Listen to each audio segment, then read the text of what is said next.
188টা এনেকুৱা ধৰণৰ ঘটনা ভুৱা এনকাউণ্টাৰ বা পুলিচৰ জিম্মাত অভিযুক্তৰ ওপৰত আক্ৰমণৰ ঘটনা। এতিয়ালৈকে আমি দেখিছোঁ যে এনেকুৱা ঘটনাত অসম পুলিচে অভিযুক্তক হত্যা কৰিছে 82জন। অসম পুলিচে হিমন্ত বিশ্ব শৰ্মা চৰকাৰৰ দিনত অসম পুলিচক হত্যা কৰিছে এতিয়ালৈকে 82জন মানুহ। মই আকৌ কৈছোঁ যে হিমন্ত বিশ্ব শৰ্মাৰ দিনত আন্দোলনটোক বাদ দিলে এতিয়ালৈকে অসমত এনেকুৱা এনকাউণ্টাৰ, ভুৱা এনকাউণ্টাৰ বা পুলিচৰ জিম্মাত অভিযুক্তৰ ওপৰত আক্ৰমণৰ ঘটনা এনেকুৱা সংঘটিত হৈছে 188টা, অতি কমেও 188টা, 188। আৰু আটাইতকৈ ডাঙৰ ৰেকৰ্ড হ'ব 82জন মানুহক এনেকৈ ভুৱা এনকাউণ্টাৰ কৰি হত্যা কৰা হৈছে। এতিয়া আপোনালোকে সকলোৱে দেখিছে যে 24 ডিচেম্বৰ তাৰিখৰ দিনা শদিয়াৰ বিশ্বনাথ বৰগোহাঁই, মনোজ বৰগোহাঁই আৰু দীপজ্যোতি নেওগক গুলীবিদ্ধ কৰা হ'ল। গুলীবিদ্ধ কৰা হ'ল ৰঙিয়াৰ প্ৰাঞ্জল দাসক। আৰু এই যে 5জন যুৱক, মনোজ বৰগোহাঁই, দীপজ্যোতি নেওগ, বিশ্বনাথ বৰগোহাঁই, পল্লৱজ্যোতি গগৈ আৰু প্ৰাঞ্জল দাস, এই 5জন ডেকালৰাক যে গুলিয়াই এনেকৈ আহত কৰা গুলিওৱা হ'ল, এই প্ৰত্যেকটো গুলিওৱাৰ ঘটনাই আচলতে সন্দেহজনক বা 2 নম্বৰী এনকাউণ্টাৰ, ভুৱা এনকাউণ্টাৰ বা এনকাউণ্টাৰ ৰূপে পৰিগণিত হৈছে। প্ৰত্যেকটো ঘটনা বিশ্বনাথ বৰগোহাঁই, মনোজ বৰগোহাঁই, দীপজ্যোতি নেওগ, তেওঁলোকৰ ক্ষেত্ৰত দেখা গৈছে যে যদিও পুলিচে বিভিন্ন ধৰণৰ কথা কৈছে, তেওঁলোক আচলতে ASTCৰ পৰা চাকৰি লোৱা 3জন যুৱক বুলি কোৱা হৈছে। ঠিকাভিত্তিক মানে কৰ্মচাৰী আছিলে। তেওঁলোকৰ সেই ঠিকাভিত্তিক কৰ্মচাৰী চাকৰি গৈছিলে আৰু তেওঁলোকে দুখত মদ খাই থকা বুলি কোৱা হৈছিলে। আৰু মদ খাই আচলতে ঘৰলৈ ফোন কৰি কৈছিলে যে আমি আলফাত যোগদান কৰিম, এনেকুৱা ধৰণৰ এনেই মানে ঘৰলৈ কেতিয়াবা যেনেকৈ ধৰণে কোৱা হয় তেনেকৈ কোৱা বুলি কোৱা হৈছিলে। আৰু ঘৰে ভয় খাই যেতিয়া পুলিচক খবৰ দিলে, তাৰ পাছত তেওঁলোকক নি এনেকৈ এনকাউণ্টাৰ কৰা বুলি কোৱা হৈছে। গতিকে এইটো খুব স্পষ্ট যে এই ঘটনাটো হ'ল এটা ভুৱা এনকাউণ্টাৰ বা পুলিচৰ জিম্মাত এনেকৈ মানুহৰ ওপৰত কৰা আক্ৰমণৰ ঘটনা। তো এইটো হ'ল ঘটনা। 2 নম্বৰ, শিৱসাগৰৰ পল্লৱজ্যোতি গগৈ আকৌ আমাৰ শিৱসাগৰ বিধানসভা সমষ্টিৰ অৰ্থাৎ মোৰ বিধানসভা সমষ্টিৰ এজন নাগৰিক। তেওঁ ঘৰ আমাৰ কোঁৱৰপুৰৰ কাষৰ চাউলকুৰা যিটো পঞ্চায়ত, চাউলকুৰা পঞ্চায়তৰ বিক্ৰমপুৰৰ মকনা গাঁৱত। তেওঁ হাজিৰা কৰি চলে ল'ৰাজনে। হাজিৰা কৰি চলা ল'ৰাজনক এনেকৈ এটা হেণ্ড গ্ৰেনেড বিস্ফোৰণৰ ঘটনাৰ লগত যুক্ত কৰি এনেকৈ ভুৱাকৈ এনকাউণ্টাৰ কৰা হৈছে।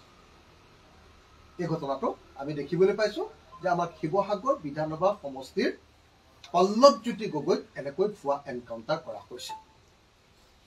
তাৰপিছত ৰঙিয়াৰ প্ৰাঞ্জল দাসৰ ঘটনাটো একেই সন্দেহজনক বা 2 নম্বৰী পুলিচৰ 2 নম্বৰী দাবী আমি সকলোৱে দেখিবলৈ পাইছোঁ, সকলোৱে শুনিবলৈ পাইছোঁ। তেওঁ এজন, আপোনালোকে সকলোৱে জানে যে একদম সাধাৰণ এজন যুৱক আছিলে প্ৰাঞ্জল দাস। সেই প্ৰাঞ্জল দাসকো এনেকৈ গুলিয়াই দিয়া হৈছে। আৰু গুলিয়াই দিয়া হৈছে বুলি তেওঁলোকৰ পৰিয়ালে অভিযোগ কৰিছে যে থানাৰ ভিতৰত গুলিয়াই দিয়া হৈছে, দুৱাৰ খিৰিকী মাৰি গুলিয়াই দিয়া হৈছে। মানে এনেকুৱা ধৰণৰ জঘন্য পুলিচৰ জিম্মাত জঘন্য হত্যাকাণ্ড, জঘন্য গুলী চালনাৰ ঘটনা অসমৰ ইতিহাসত কেৱল আৰু কেৱল 90 দশকত আলফাৰ বিৰুদ্ধে যি ধৰণৰ অপাৰেশ্যন চলিছিলে তেনেকুৱা ধৰণৰ সময়তে হৈছে। এতিয়া হিমন্ত বিশ্ব শৰ্মা আৰু VP সিঙৰ যুক্তি সঁচাকৈ অসমলৈ আকৌ সেই কলা দিনৰ সেই কলা অধ্যায়টো ঘূৰাই আনিব খুজিছে নেকি? এই প্ৰশ্নটো প্ৰত্যেকজন অসমীয়াৰ মনত এতিয়া উকমুকনি দিছে। আমি দেখিবলৈ পাইছোঁ যে এই ঘটনাবিলাক ভুৱা বুলি আমি এইকাৰণেই ক'ব পাৰোঁ যে 2 দিনমানৰ আগতে, আজি 2 দিনৰ আগতে ফেচবুকত, VP সিঙৰ ফেচবুকত আমি দেখিছিলোঁ যে আলফা এটা নিষিদ্ধ সংগঠন আৰু তালৈ কোনোবাই যাব খুজিলে তেওঁলোকৰ ওপৰত একশ্যন লোৱা হ'ব বুলি তেওঁ ঘোষণা কৰিছিল। এদিনৰ আগত ফেচবুকত জিপি সিং আৰক্ষী সঞ্চালক জিপি সিঙে আমি দেখিছিলোঁ যে তেওঁ এটা ফিলচফিক ধৰণৰ এটা মন্তব্য প্ৰকাশ কৰিছিল। কৈছিলে যে পানী স্তব্ধ হৈ আছে, নিস্তব্ধ হৈ থকা পানীত শিলগুটি দলিয়ালে সেই শিলগুটিয়ে যি জোৱাৰ সৃষ্টি কৰিব, সেই জোৱাৰে যদি কাৰোবাক আঘাত কৰে তেতিয়াহ'লে সেই শিলগুটি দলিওৱাজনহে অপৰাধী, তেওঁৰ গাতে কথাটো দুখ হ'ব। এনেকুৱা ধৰণৰ বক্তব্য প্ৰকাশ কৰি তেওঁ আকৌ প্ৰমাণ দিব খুজিছিলে। সাধাৰণতে সকলো এনকাউণ্টাৰ, এনেকুৱা ভুৱা এনকাউণ্টাৰ আগত জিপি সিঙে এনেকুৱা ধৰণৰ বক্তব্য প্ৰকাশ কৰে। আৰু তাৰ পাছতে আমি দেখিবলৈ পাইছিলোঁ যে এই দুটা ঘটনা, যে 5জন অসমীয়া যুৱকক এনেকৈ ভুৱা এনকাউণ্টাৰ কৰি গুলিয়াই দিয়া হৈছে। এনেকুৱা ধৰণৰ জঘন্য, এনেকুৱা ধৰণৰ অমানৱীয়, এনেকুৱা ধৰণৰ সভ্যতাৰ বাহিৰত যোৱা আনচিভিলাইজড বৰ্বৰ হত্যাকাণ্ড, বৰ্বৰ গুলীচালনা, বৰ্বৰ আক্ৰমণৰ ঘটনাক ৰাইজৰ দলে কেৱল নিন্দা কৰাই নহয়, ইয়াক সম্পূৰ্ণৰূপে বন্ধ কৰিবৰ কাৰণে আমি আনুষ্ঠানিকভাৱে আজি ৰাইজৰ দলে দাবী উত্থাপন কৰিছোঁ। আমি অসমৰ মুখ্যমন্ত্ৰী আৰু আৰক্ষী সঞ্চালক প্ৰধান জিপি সিঙক সকীয়াই দিছোঁ যে এনেকুৱা হত্যাকাণ্ড বা এনেকুৱা গুলীচালনাৰ ঘটনা, এনেকুৱা ভুৱা এনকাউণ্টাৰৰ ঘটনা বন্ধ কৰা হওক।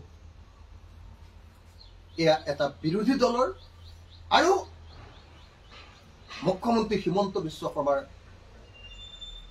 দৰে এজন বিধায়কৰ, তেওঁ এজন বিধায়কৰ এয়া হ'ল স্পষ্ট দাবী। আমি স্পষ্টভাৱে এই হত্যাকাণ্ড, এই গুলীচালনাৰ ঘটনা, এই এনকাউণ্টাৰ, এই ভুৱা এনকাউণ্টাৰ, এই পুলিচৰ জিম্মাত মানুহক গুলিয়াই মৰাৰ ঘটনা, জুডিচিয়েল কাষ্টডিত এনেকুৱা ধৰণৰ যি গুলীওৱাৰ ঘটনা, এই ঘটনা বন্ধ কৰিবৰ কাৰণে দাবী জনালোঁ। আপোনালোকক আকৌ এবাৰ কৈছোঁ যে হিমন্ত বিশ্ব শৰ্মা চৰকাৰখন এখন হত্যাকাৰীৰ চৰকাৰ। হিমন্ত বিশ্ব শৰ্মা আৰু জিপি সিঙে এতিয়ালৈকে ভুৱা এনকাউণ্টাৰ কৰি 82জন মানুহক হত্যা কৰিলে আৰু এনেকুৱা 188টা ঘটনা সংঘটিত কৰিলে।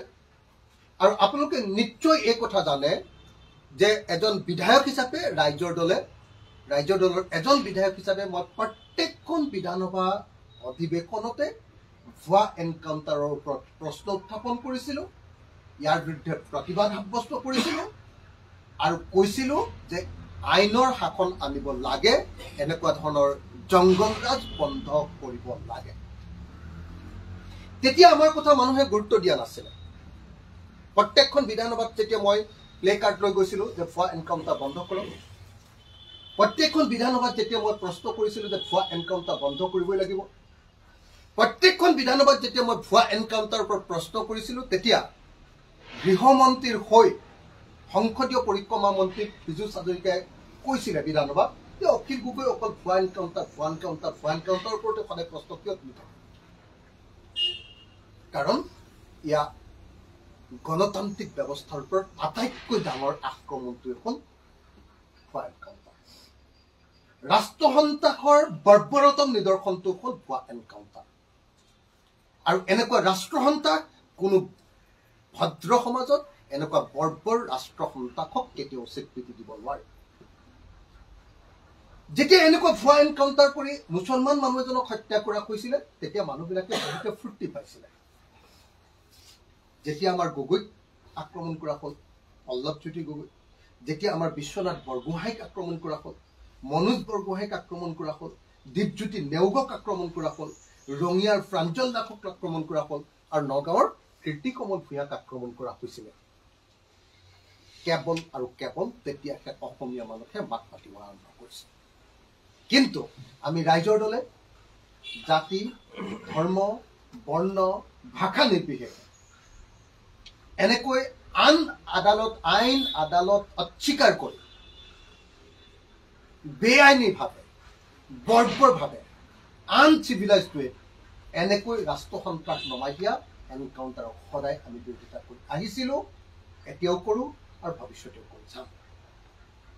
এনেকৈ কেতিয়াবা ব্যক্তিগত আক্ৰমণ কৰা হয়, কেতিয়াবা জাতিগতভাৱে আক্ৰমণ কৰা হয়, কেতিয়াবা সাম্প্ৰদায়িকভাৱে আক্ৰমণ কৰা হয়, আৰু এনেকৈ ব্যক্তিগত, সম্প্ৰদায়গত, জাতিগত ঘৃণাৰ এনেকুৱা ৰাজনীতিৰে এনেকুৱা ধৰণৰ যি ধৰণৰ আপোনাৰ এনকাউণ্টাৰ কৰা হয়, এই এনকাউণ্টাৰ পৃথিৱীৰ কোনো ভদ্ৰ সমাজত কেতিয়াও স্বীকৃতি লাভ নকৰে।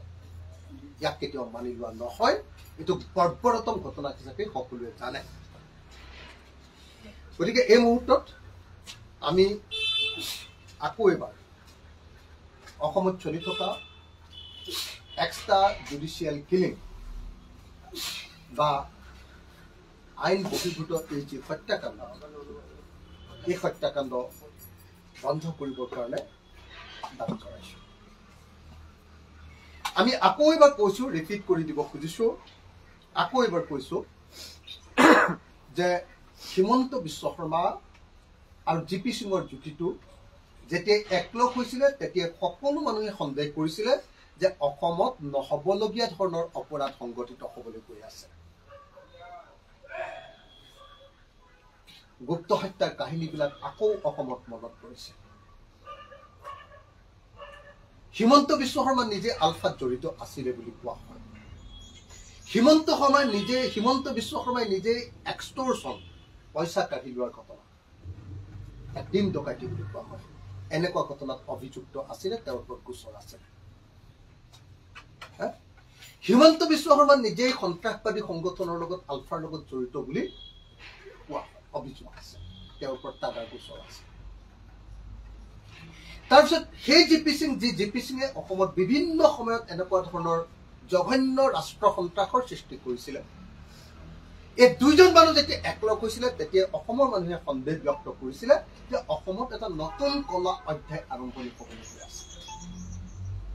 হয়, সেই কলা অধ্যায় ইতিমধ্যে ইতিহাস হৈ গ'ল, ইতিমধ্যে ইতিহাসৰ পাতত খোদিত হৈ গ'ল যে অসমত এতিয়ালৈকে এনেকুৱা ধৰণৰ এক্সট্ৰা জুডিচিয়েল কিলিঙৰ ঘটনা সংঘটিত হৈছে 188টা, 188টা।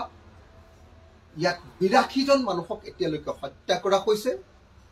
আঘাতপ্ৰাপ্ত কিমান হৈছে এতিয়ালৈকে তাৰ কোনো হিচাপ নাই।